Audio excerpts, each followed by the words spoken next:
So we come to this topic today, uh, Bhagavad Gita. So I'll be taking some verses from Bhagavad Gita and that I'll be talking about. And these are from Paramahansa Yogananda ji's translation of Bhagavad Gita. I'm very, very fond of this book, and these days I read it every day when I get up in the morning. And so I like it very much that I'm sharing some part of it with you. And these verses I selected based on, I felt that it will be relevant to all of us. And I'll be connecting it to, even the work that we do and what we talk about. Um, like this question also came up just before you had all joined, that um, Bhagavad Gita is okay, but there's suffering. And what about that? And how would this help in solving that? As I'm reading this, and I think that probably it's true about all the scriptures that we have, there is solutions which are offered, and uh, there are the absolute cures that are mentioned in these amazing scriptures, and learning them, knowing them, I feel it's a road to peace. And I feel any such scriptures which become so popular over a period of time that like millions of people have read them and studied them, there has to be something very beautiful about them so that people are liking it so much. And Bhagavad Gita, with my limited knowledge, I feel there are so many interpretations of Bhagavad Gita. And sometimes Yogananda ji mentions that, okay, so they do interpret it this way, but no, I think it is this way, or this is this is what I think it means. And I so many times agree to how in my heart really resonates with what he's saying. I feel it's the highest truth, what he is mentioning. So today, what I'm going to take the verses from, it is chapter 6, and we're starting from verse 5, going till verse 10. So verse 5 to 6, Yogananda ji has taken it together. So when he explains it, it's so beautiful to read this little tidbit, because we do not understand, I do not understand Sanskrit. And when he wrote this, I read it and I went back and I saw if it were really so. So what he says is that in these two verses, the word Atma, it comes 12 times. Like, it's amazing. These are just like verse 5 to 6 are just 4 lines, and Atma comes 12 times. Like, oh my God, this has to be some fantastic poet there. And what is he saying by repeating just the word Atma 12 times? Right? So attempt to explain a little bit about the summary of these, and then I go to the translation that Yogananda ji has given. So what he explains is, um, so when we are living in this world, so our ego is the physical ego, which is identified with this world. So, okay, so my home, my family, or with my own sense desires, with my own material pursuits. Okay, so this ego is identified to the body. Okay, so there is pleasure and pain, sukh, dukh. There are things we like and there are things we don't like. And our experience of the world is coming from the inputs that we get from our senses. So we have our 5 senses, and based on them, we understand the world. And based on them, we have the pursuits of pleasure or going away from pain. So this is when we are identified with the body and its senses. So there could be another state, Yogananda talks about that. And the master explains that when this physical ego unites with the soul, the identity of the ego as the soul. So then the tendencies with which the ego was grappling with, it changes. So the ego becomes identified with the soul, which is the larger identity, the bigger, the truer identity. How does that happen? That also, the Bhagavad Gita explains later, and Yogananda ji also goes into that. So when the identity becomes larger, it becomes soul identified. So then these drama of pleasure and pain and suffering and joy, it ceases. So in the verse, the word Atma is used at different places to signify ego and the soul. So there are different meanings which the same word is bringing out. At some places it is representing the ego, and at some places it represents the soul. So the first verse mentions that when it is a body identified ego, so that is kind of a sensory existence, sense based existence. And the second verse talks about this, that when the soul, the identity as soul, could be either the friend of the ego, or it could be enemy of the ego as well. So it is explained in this way, like if we see the representation of soul as Krishna, and the ego, which is the good ego, which has good tendencies in it, the seeds of good tendencies are there, is Arjuna, who is the devotee. So then Krishna would be a friend to Arjuna and to the Pandava army, because Pandava army is also representing the good tendencies within the devotee. But at the same time, Krishna, who is representing the soul, would be the enemy of the Kaurava army or of Duryodhan, who are representing the negative tendencies within us. What could they be? Laziness, anger, sloth, uh, any kind of negative tendencies, bad habits. So then soul would be the enemy of these tendencies. Bhishma is representing the ego, which is sense identified. So the in this entire translation, Yogananda ji so beautifully he takes the analogy of the Mahabharata and explains it how all of it is happening within us also. Right. So I will give the literal translation that Yogananda ji has given. Says, with verse 5th is, let man uplift the self, which is the ego, by the self. Now again the use of Atma is coming again and again. So it is self, just with different interpretation.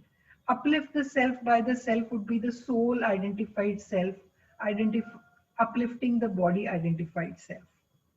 Let the self not be self degraded, cast down, when it is body identified and when we are lost in the self, the sense tendencies.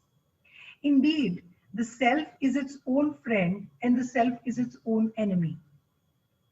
So we can be our own friends and our own enemies at the same time.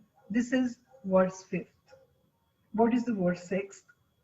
For him whose self ego has been conquered by the self soul. The self is the friend of the self. This is what we talked about in terms of Krishna and Arjuna. But verily, the self behaves inimically as an enemy towards the self that is not subdued. This is the analogy of self as the Kauravas and the Duryodhan army, which are the enemies. So verse 7, he says, the tranquil sage. Sage is the sannyasi. Tranquil, ekdam shant. Tranquil sage, victorious over the self, which is the ego. अभी पिछली वर्ष में हम बात कर रहे थे. So, ego when the soul vanquishes the ego. ठीक है. तो the tranquil sage, victorious over the self, which is the ego, is ever fully established in the supreme self, spirit. So he is established in the soul plane, the supreme self. ठीक है, वो वहीं पे है, वो यहाँ नहीं है, not identified with the small ego. Whether he encounter cold or heat, pleasure or pain, praise or blame. So he's always saying, staying tranquil.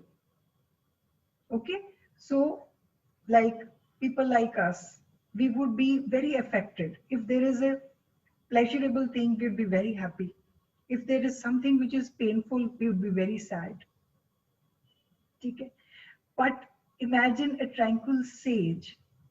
तो ये अवस्था डिस्क्राइब कर रही है भागवत गीता की वर्स कि क्या अवस्था होगी वो.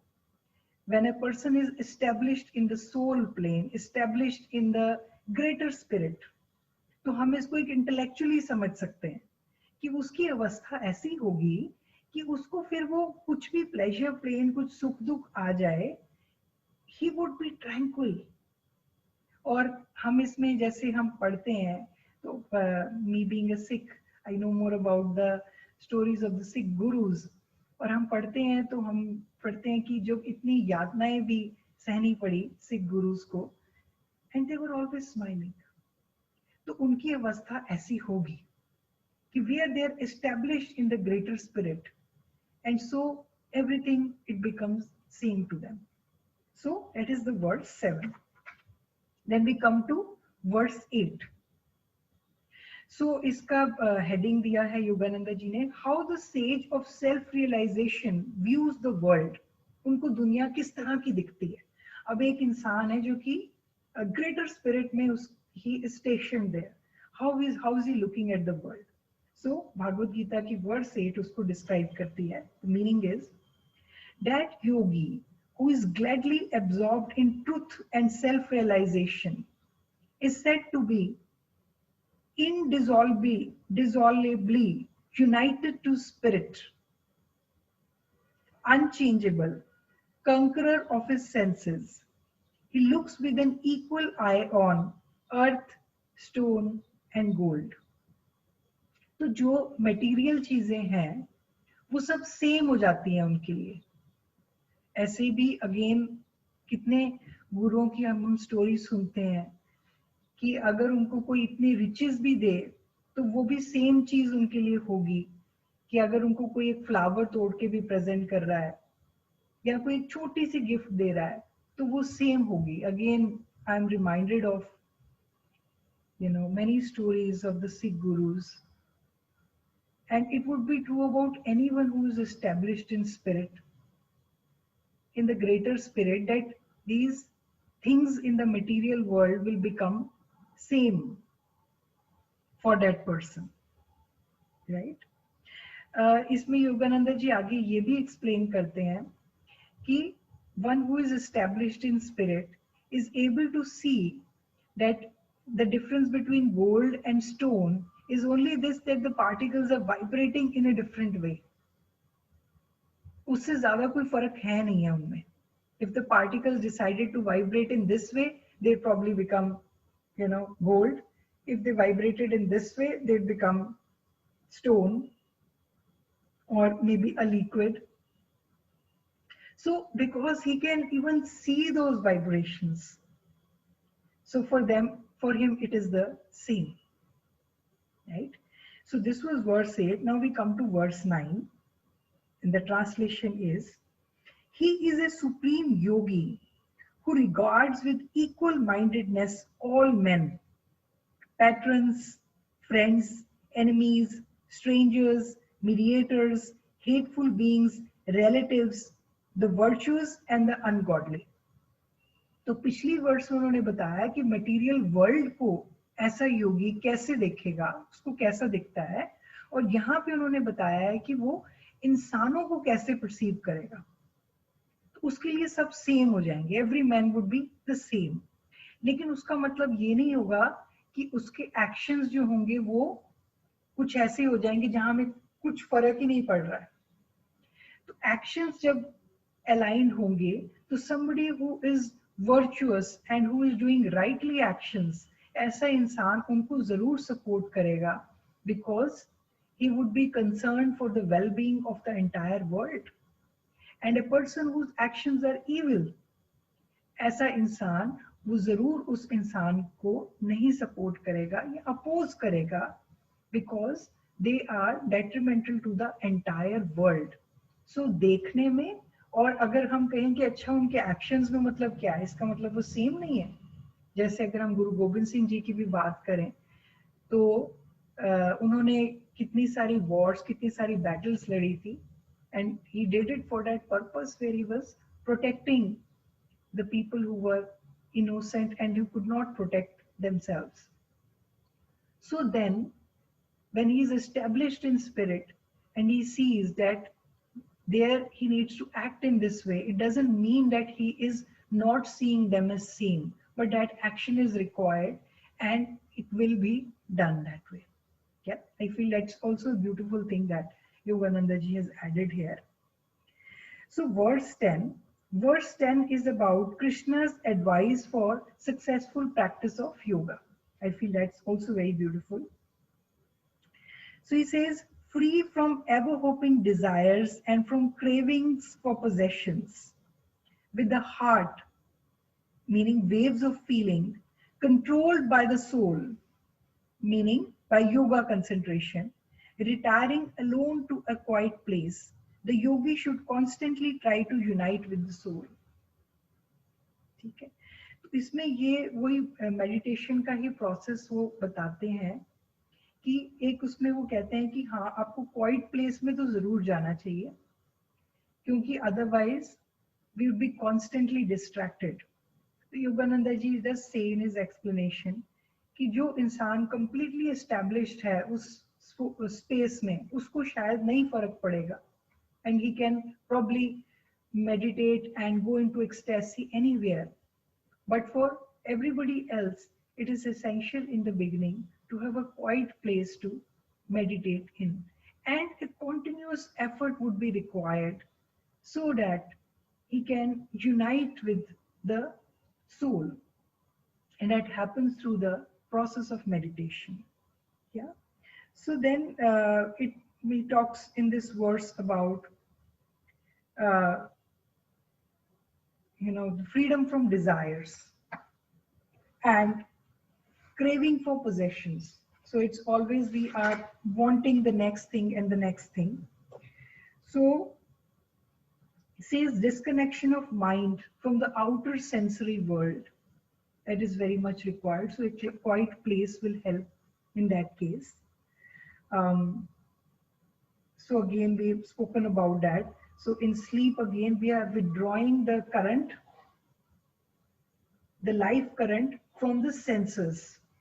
And in meditation also, we are attempting to do the same thing where the life current, it disconnects from the senses and it rises upwards. And so we won't need to be sense slaves anymore. And we would get freedom from these, the push and pull of desires and this constant strife that we experience in our lives. So I feel the Bhagavad Gita, it does, um, like even with these verses, they are just 5 verses that we have gone into. It does explain so beautifully about the path that we should take so that we are free from these sufferings. So we remain in this world and we hope that it will be pleasurable and it will bring us joy. But it's like, at what point will we realize that all of these joys will always be fleeting, even if those joys come to us? So there has to be some constancy within us, a place within us, which is a place of peace, which is a place of rest, which can never come from this impermanent and a changing world. So Bhagavad Gita, it does suggest us very beautifully and so very clearly about what is the path to take. And I hope that, with the practice of meditation, all of us keep walking on that path, and we are able to reach those space of peace and that space of liberation and freedom within us.